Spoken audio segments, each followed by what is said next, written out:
मानव रक्त का पीएच मान कितना होता है? 6.5, 5.8, 10 या फिर 7.4? What is pH? पीएच है पावर ऑफ हाइड्रोजन। पीएच है आपका पावर ऑफ हाइड्रोजन।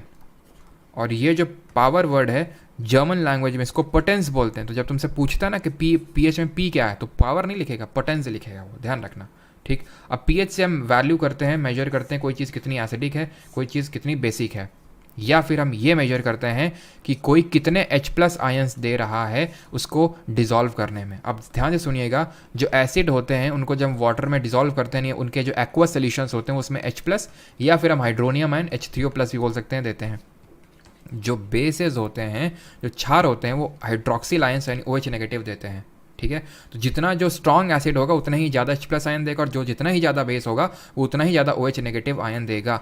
ये है हमारी पीएच की स्केल, जिसमें कि एक न्यूट्रल वैल्यू होती है 7 की, और इस 7 से आप पीछे जाएंगे तो आपको मिलेगा एसिडिक, यानी कि 7 से कम पीएच का मतलब हुआ लेस देन 7 का मतलब हुआ आपका एसिड। ठीक है, मोर देन 7 का मतलब हुआ एक बेस या फिर एल्कलाइन हम बोल सकते हैं, जिसको क्षार, एसिड को अम्ल बोलते हैं, एल्कलाइन। और अगर 7 है वो एक न्यूट्रल होता है, उदासीकरण हम बोल सकते हैं, न्यूट्रल है। ठीक है, उदास है बेचारा। तो 7 किसका होता है? अब एग्जाम्पल्स पूछ लेता है। तो 7 हमारा होता है डिस्टिल्ड वाटर का, डिस्टिल्ड वाटर का। ठीक है, अब कुछ इंपॉर्टेंट है, जैसे कि गैस्ट्रिक जूस का पूछता है कितना होता है, जो हमारे पेट में जो जूस होता है ना HCl वाला गैस्ट्रिक जूस, उसका कितना होता है? तो ज़रा बताइए। जो हमारा सलाइवा होता है उसका कितना होता है? फिर हमारा जो ब्लड होता है उसका कितना होता है? जो हमारा फिर मिल्क ऑफ मैग्नीशिया होता है, ठीक है, milk of magnesia, milk of magnesia इसका कितना होता है? और जो NaOH होता है उसका कितना होता है? तो मैंने बहुत ही कायदे से उनको वहीं ड्रॉ किया है जहाँ पे वो होने चाहिए। गैस्ट्रिक जूस 1.6 होता है, यानी हाईली एसिडिक होता है। ठीक है, गैस्ट्रिक जूस। लेमन जूस भी इससे कम एसिडिक होता है, तो लेमन जूस कुछ पीएच में यहाँ पे आएगा। लेमन जूस की अगर बात करें, गैस्ट्रिक जूस उससे भी ज़्यादा एसिडिक है हमारा, लेमन जूस से भी ज़्यादा। सलाइवा की अगर बात करें 6.4, और इसको हम बोलते हैं स्लाइटली एसिडिक। क्या बोलते हैं इसको? Slightly acidic. ठीक है, यहाँ पे ब्लड की अगर बात करें 7.4, स्लाइटली एल्कलाइन, थोड़ा सा एल्कलाइन।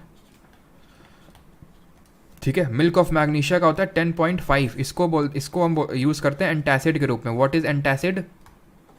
एंटासिड वो होते हैं जो पेट की एसिडिटी को ख़त्म कर देते हैं, और एंटासिड होते हैं बेस। जैसे हमने गैस्ट्रिक जूस हमने बहुत ज़्यादा खा लिया तो बहुत ज़्यादा एसिडिटी हो गई पेट में, तो मिल्क ऑफ मैग्नीशिया लेते हैं। तो होता क्या है, एक रिएक्शन होती है जिसको हम बोलते हैं न्यूट्रलाइजेशन रिएक्शन।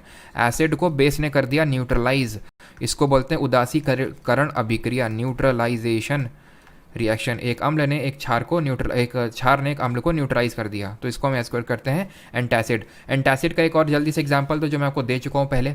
और NaOH है, NaOH है सोडियम हाइड्रोक्साइड, जिसका पीएच होता है 14। ये जो स्केल होती है हमारी पीएच स्केल, ये जाती है 0 से लेके 14 तक। तो आप समझ सकते हैं 14 एकदम हाईली एल्कलाइन है हमारा क्या, सोडियम हाइड्रोक्साइड। और सोडियम हाइड्रोक्साइड हमारा एक एल्कली है। एल्कली क्या होता है? एल्कली वो बेस होते हैं जो पानी में डिजॉल्व हो जाते हैं, मतलब all alkali are bases but all bases are not alkali. ठीक, और एंटासिड के तौर पे हम यूज़ करते हैं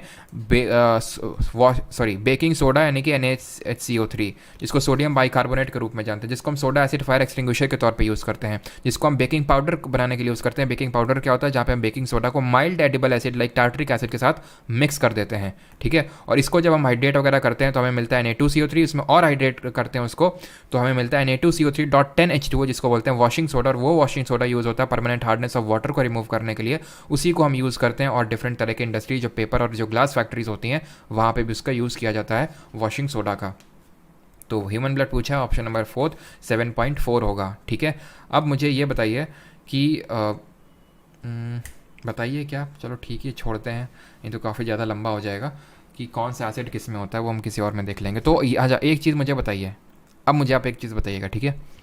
जब मैं 7 से राइट साइड में बढ़ूंगा, when I will move from 7 to right side, the concentration of H plus ion will increase or decrease? The concentration of H plus ion will increase or decrease? बताइए। Which among the following lakes lies on the borders of Andhra and Tamil? Decrease करेंगे। Okay, बिल्कुल सही है सभी का, because H plus ion का मतलब है एसिड। तो जब हम 7 से राइट साइड में जाएंगे तो एसिडिक कम होता जाएगा, बेसिक बढ़ता जाएगा, यानी H प्लस घटता जाएगा, OH माइनस बढ़ता जाएगा। तो अब यहाँ पे अगर बात करें आंध्रा